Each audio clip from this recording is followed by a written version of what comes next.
Hey guys, so we're here at Kazem's store. He has his new collection and I'm gonna be showing you 3 pieces from his new collection that I like, and I hope you rate it for me. So if you like one of the collections that I'm gonna be showing you, write down below in the comments and let me know which one is your favorite.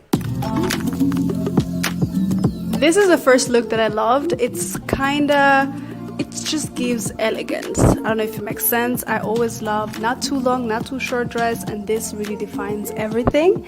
And the way my waist is snatched, you know, I'm always a corset babe. So this dress really describes me. Let's see what top 2 is giving. Hi guys, I'm back again, and this is the second piece in the new collection of Kazem, and I'm so obsessed with it.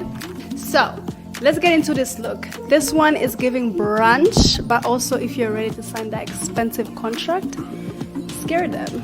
Come in this looking this fabulous and gorgeous.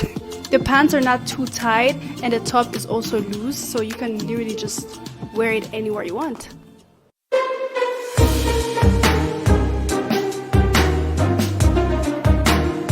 Hi guys, so I'm here with the third piece that I'm so obsessed with. By the way, from the first, second, and the third one, doesn't mean that that's the only thing. There's also even more pieces that I have from here. If you have been my follower, you have seen that I always rock Kazem. So this piece you can wear in a corporate event. I can really pull up with something like this on a brunch day because I like to go extra, and why not? Always look extra in your daily lives. So thank you for watching this episode. I hope to see you soon.